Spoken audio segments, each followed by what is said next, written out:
Alberto Alemanno is an author and a Monnet Professor in European Union law. Joins me now for more on this. So let's start with the Qatargate scandal itself. First of all, just tell us a bit more about the extent of the corruption in the EU. Well, I think the Qatargate will go down in history as the largest and most damaging scandal, political scandal to the European integration process. There's no doubt. We could see this already a month ago when the news broke. But it's pretty clear that the kind of behavior we're assisting now that are really unfolding every single day, revelation after revelation, are not very common. They are not very general. Is not the typical behavior of members of the European Parliament. However, despite the fact that just a few MEPs have been involved, suggests that this might be part of a pattern of behavior that allow third countries to influence in a allegedly corrupted way the voting patterns of a variety of decision makers. So in a nutshell, I don't think the European Parliament per se is a corrupted institution, but certainly some of its members were able to live in a situation that is characterized by a culture of impunity that allows them to actually sell their influence to certain countries who actually saw the opportunity to actually use it in order, in this case, to whiten or promote their own reputation within the European Union and beyond. What about the news of this deal with the former MEP, Pierre Panzeri? What effect do you think that might have on Qatargate and again on the institution? Well, the fact that Mr. Panzeri was been the mastermind of the entire Qatargate has decided to speak out and to basically confess his own implications, the fact that several other people were involved together with him, might certainly help us to understand a little bit the genesis and evolution, but also the nature and size of this major scandal that might have affected other countries. We talk about Qatar, we talk about Morocco, but perhaps there might be other third countries who had been using Mr. Panzeri or other former or current members of the European Parliament in order to advance their own interest in European decision-making. So to me, this is a major moment in the scandal, in the way in which the Qatargate will be understood by us as part of the public opinion, observers, media, and civil society to understand what's beyond that. The scandal, of course, has hurt the image of the European Parliament, both domestically and abroad.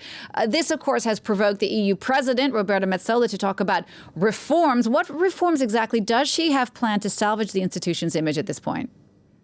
Well, as of now, the institutional response coming from the European Parliament and the European Commission has been quite light or weak, I would say. It hasn't necessarily been apt to the challenges that this Qatargate unveiled to the wider public. We are talking about weak modifications, little tweaks and new rules, in particular the possibility to introduce a cool-off period, meaning preventing former MEPs from basically selling their own influence once their mandate has expired, and a few other minimal rules that will try to govern the way in which third countries influence the European Union. In my view, as somebody who has been researching and has been advocating for reforms, these are really little modifications at the margins that won't be able to structurally change the way in which the European ethics regime works, which is structurally problematic because the application and enforcement of these beautiful rules belongs to the political and not legal responsibility of the president of the institution, be it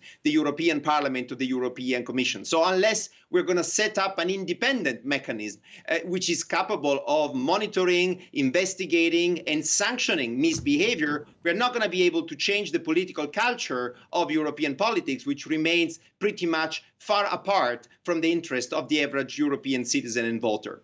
So what are the chances, do you think, of actually getting that independent body that is truly independent, meaning it's made up of outside observers? Will that actually happen?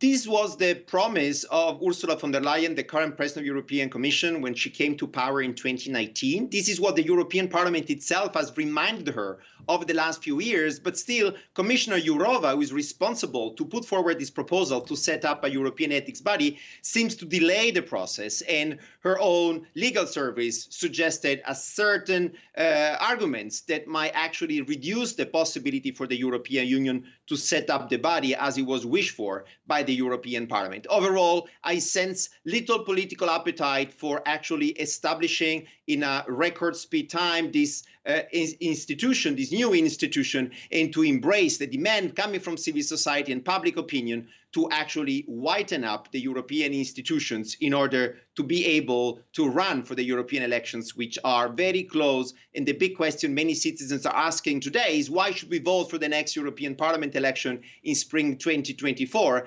unless the EU has been able to provide a comprehensive, compelling and convincing response to the Qatargate? Thank you for sharing your expertise with us, Alberto Alemanno there, an author and a Jean Monnet Professor in European Union law. Thank you.